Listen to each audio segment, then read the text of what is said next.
E3 isn't as structured as it used to be. Improving technology has made physical conferences unnecessary, and the time of year is so focused on games that companies don't really need to participate to reap the benefits. It's become less of a weekly event and more of a monthly deluge of announcements, and I like it. Sure, we don't get as many epic crowd moments of Miyamoto coming out to announce the next Zelda, but that's replaced with an entire month of gaming announcements, which is awesome. I love waking up to cool news. But it does make videos like this a little difficult to define. So, just as a basic rule, while this is titled as an E3 retrospective, I'm talking about both the conferences and the announcements leading up to it. For those new to this series, this is just a very casual, loose way for me to give my opinions on recent events. Everything here is going to be very opinionated, so if I don't mention something, that doesn't necessarily mean it's not good. I'm just not interested or don't have anything to say about it. And to give this a semblance of organization, we're going to go in a least to most favorite order, starting with the things that pissed me off and ending with my personal game of the show. Let's begin! Now unfortunately, we do have to start at the bottom of the barrel, with something particularly nasty, a doozy of a rant, so prepare your pitchforks. Because this is something that I hate that most other people like. And I'm sorry for that. I definitely stand by these views, but that doesn't change the fact that I'm raining on a lot of people's parades right now. And I don't feel good for that. If you're excited for this, don't let me bring you down. Just skip forward to the timestamp on screen when you realize what I'm talking about, because I don't want to burst any bubbles. But I'm going to say this anyway, because I am so disappointed with Erdrick. But positives first, why not? The gimmick is awesome. These spells all look like a ton of fun, and Kamikaze is my new favorite move in the entire series. Having all these protagonists is awesome, and Dragon Quest absolutely deserves a space on this roster. But for the rest, I'm sorry, but I hate this. I'm a fan of reusing animations when it makes sense. It saves time and allowed everyone to come back. But Hero, as I have to get used to calling him now, had development time devoted to making him, was lauded as a character they developed from scratch, had all the potential to blow my mind, and ended up as an ugly amalgamation of the rest of the roster. I can name almost every single animation this character has. And before someone uses the ridiculous excuse of, well, of course characters with similar weapons have to play similarly, there's no other option. There are few weapons more versatile than a sword and shield. Shields in particular are weapons of their own. If you must make a choice between a sword or a shield, take the shield. Yet so few characters have them, and even fewer use them. But even if that aforementioned view were true, if we were entirely locked to the sword animations we have now because we lack the know-how and creativity to come up with anything else, why wasn't this another character? Dragon Quest, sure, I agree, but isn't Slime more iconic anyway? You have the time, the resources, the budget, and if you don't have the time, we'll wait. Why not let your creativity run wild? Piranha Plant was so unique, build on that! I'll get over it. Again, I want to reiterate that Hero's gimmick is so cool. I don't want to discredit that, and he does look fun to play. But for the standard of quality I'm used to from Smash Bros., the hopes I had when Sakurai said that every character was being built from scratch, I feel a bit cheated. This feels wrong. It feels lazy. It doesn't feel like Sakurai. I don't know if he was pressured to rush development or cut corners, or maybe the team just wants to move on to other projects. I can respect that. But that doesn't change the fact that as a consumer, and as a fan of the series, I truly don't feel like I'm getting what I paid for. But, on the bright side, that trailer was cool. And this was the only crushing disappointment for me for the entire event. And that was just one DLC fighter for a single game. There's plenty more to be excited about. Including one other character, but we'll get to him later. And don't worry, Until the end of the video, there's nothing nearly as long as that segment. It's gonna be rapid fire from here on out. Well now, this is a fascinating concept. A game where you play as a sugar glider, just trying to survive at the bottom of the food chain. That's new. That's unique. I can't wait to hear more information about this. Nope! Nah, I'm done. It's the worst game. Bye. Let's talk about something happier now, shall we?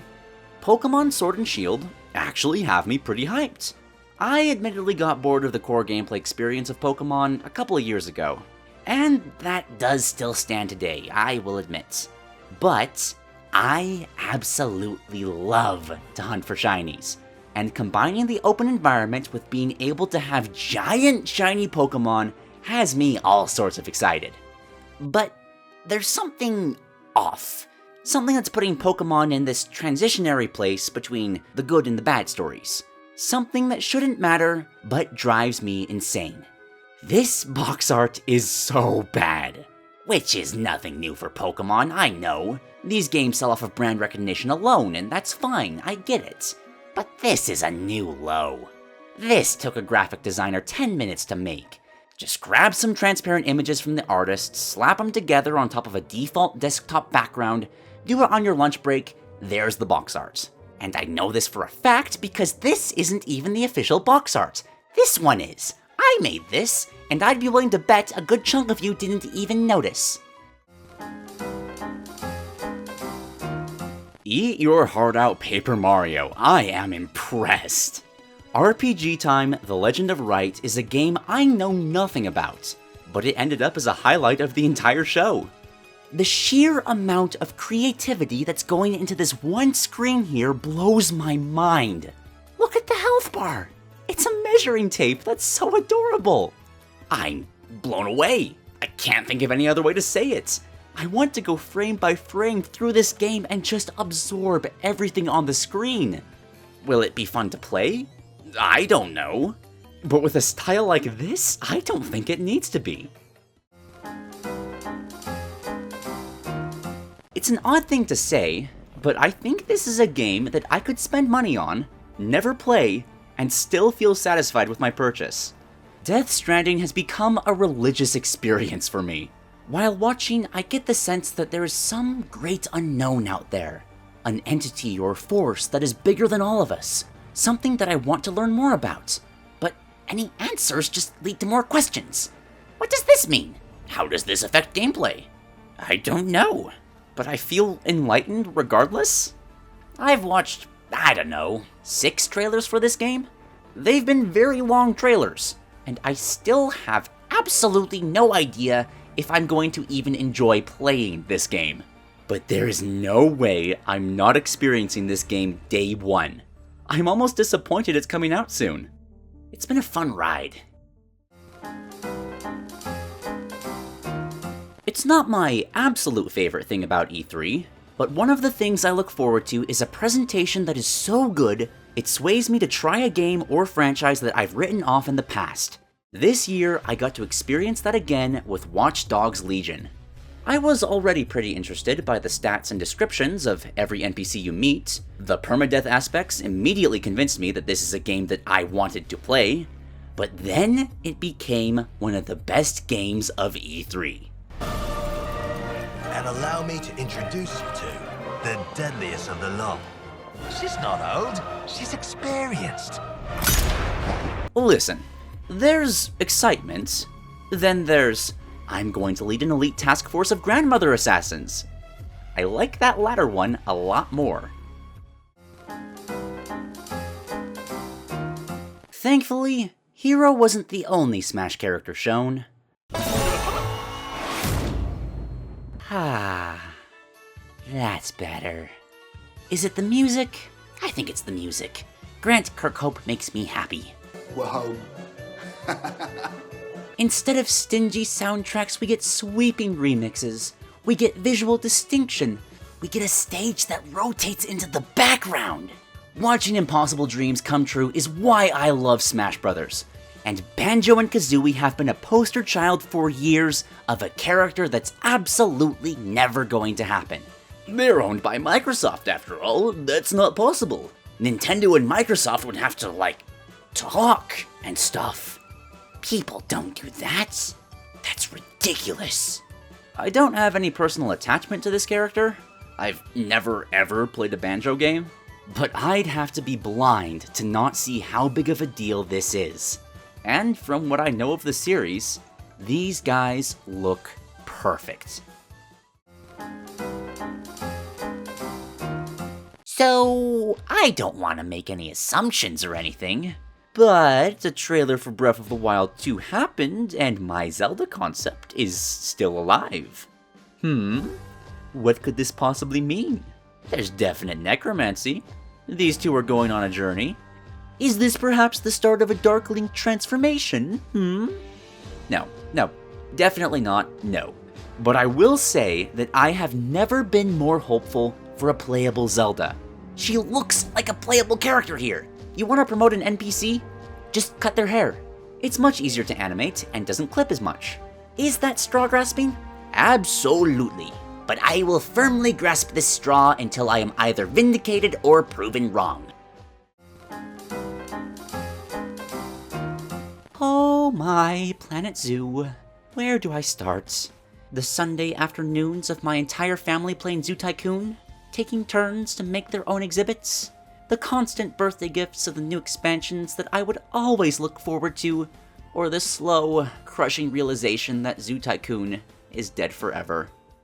Except it's not dead. It lives on in Planet Zoo.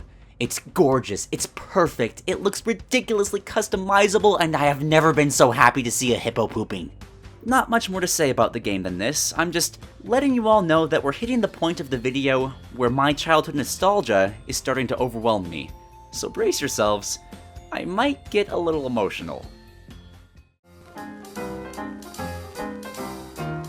I've never really been truly shocked by E3. I've been happy plenty of times, but I have a very overactive imagination that spends way too much time thinking up of crazy possibilities. Even at the happiest of times, there was some part of my brain that thought, yeah, this might happen sometime, so the surprise is dampened just a little bit. Especially if there was a leak that clued me in and destroyed the memory before it could even happen. But this year was different. This year's event, I nearly had a heart attack twice.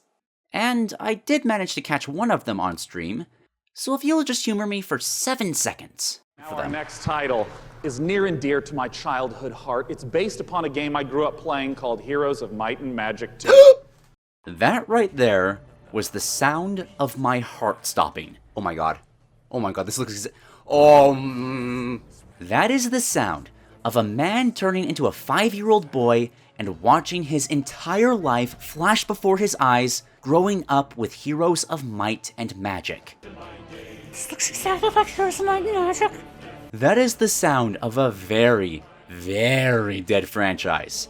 One that was ground into the dirt by multiple failures, springing back to life like the burning phoenixes that are so fun to play with. Heroes of Might, oh my god, Heroes of Might and Magic, I never thought I'd hear that name again. I have no idea what the combat looks like, or if this is even going to compare to one of the most important games of my childhood. But I don't care. Between the map and the glorious art style, I have something even better than hype. I have hope. Some of you might have noticed this, but I've been actually recording these segments as they happen. Made it much easier to release this video faster. Sorry if that's led to any weird audio stuff, by the way. At the time of recording this, E3 hasn't officially started. Only one conference has happened, and that was the Stadia. Who cares, right? I do so much. Not for the Stadia, definitely not for the Stadia, goodness no. But for a game shown at that conference. I haven't seen any other conference yet, but I'm calling it now. I have my game of the show. This worldwide exclusive unveil comes straight from our friends at Larian Studio. I'm sorry? The sheer whiplash of boredom to, oh my god, Larian! Nearly killed me. Then the trailer starts. Now, I thought this was Divinity 3, which already had me hyped over the goddamn moon, but there wasn't anything on top of that. It was a game I was excited for, but it was only a game I was excited for. We got this soldier here, coughing up blood. Oh my gosh. I thought it was zombies at first, but something was bubbling within my heart. A connection that my subconscious was making that I wasn't seeing yet. This looks zombie-like, or maybe a werewolf, but it's very purple. Wait! It felt like time slowed down. The silhouette, this process, I know what this is. I know this monster, but it's not possible. They don't own the rights to this.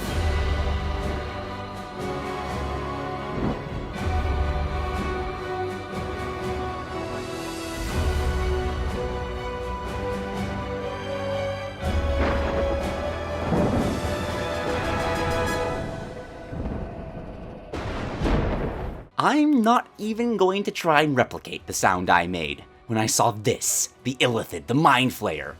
Though I think it was something like Arlo's reaction to Prime 4.